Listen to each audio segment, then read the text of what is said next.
કોઈ પૂછે કે એટલું સફર કરીને શું મળ્યું, તો હું કહીશ કે દરેક સફરે મને મારી જાત સાથે મેળવ્યો છે. તો હેલો ગાઈઝ, હું છું નિખિલ અને આપણે કરી રહ્યા હતા ઇન્ડિયાના સેકન્ડ લોંગેસ્ટ હાઈવેની રાઈડ એટલે ગુજરાત ટુ આસામ. તો તમને એવું થશે રાઈડ તો કમ્પ્લીટ થઈ ગઈ, પણ ખલાસીઓ ગુજરાત કેવી રીતના પહોંચ્યા? તો કામાખ્યા દર્શન કરી રોકાઈ બીજા દિવસે સવારે 6 વાગે રાઈડ સ્ટાર્ટ કરીને આપણે લોકો નીકળી ગયા ભૂતાન તરફ. કેમ કે આપણો પ્લાન હતો કે આપણે જવાનું હતું ભૂતાન, સિક્કિમ, નેપાળ, લખનઉ અને જયપુર થઈને એન્ટર થવાનું હતું અમદાવાદ. બટ ભૂતાન પહોંચતા પહોંચતા રાઈડમાં આવી જાય છે એક ટ્વિસ્ટ. કેમ કે આપણા બાઇકનું હેન્ડલ વાઇબ્રેટ થવા લાગ્યું હતું અને ચેક કર્યું તો ટાયરમાં આવી ગયો તો બબલ. તો ડિસાઈડ કર્યું કે બાઇક રાઈડ ના કરીએ અને રેલવે પાર્સલ કરીને બાઇકને મોકલી દઈએ અમદાવાદ. કેમ કે લદ્દાખ રાઈડમાં આપણે આ જ મેથડ યુઝ કરવાની છે. તો ભૂતાન ના જઈ શિલીગુડી પહોંચીને બીજા દિવસે આપણે લોકો પહોંચી જાય છે આપણી બાઇકને રેલવે પાર્સલ કરાવવા માટે.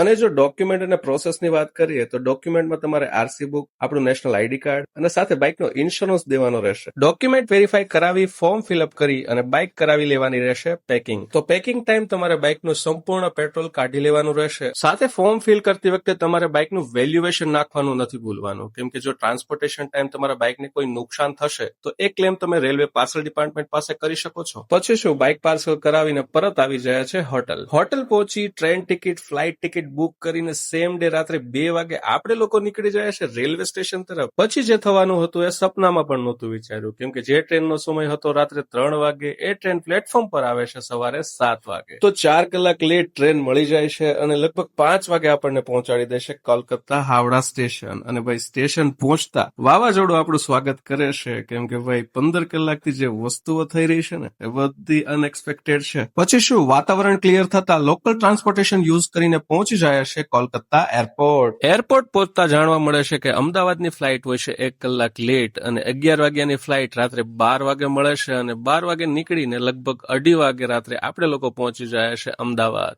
અમદાવાદ પહોંચીને હોટલ ચેક ઇન કરીને કરી લઈએ છે આરામ અને બીજા દિવસે તન્ના ટ્રાવેલર્સમાં પહોંચી જાય છે ભાવનગર. તો ભાવનગર પહોંચીને ઇન્ડિયાના સેકન્ડ લોંગેસ્ટ હાઈવેની રાઈડ થઈ જાય છે પૂરી. અને જો તમને મારી રાઈડ ગમી હોય ને રાઈડને સપોર્ટ કરવા માંગો છો તો તમને ખ્યાલ જ છે, કોમેન્ટ કરી દો હા મોજ હા. અને મળી હવે નવી સિરીઝ અને નવા વિડીયો સાથે.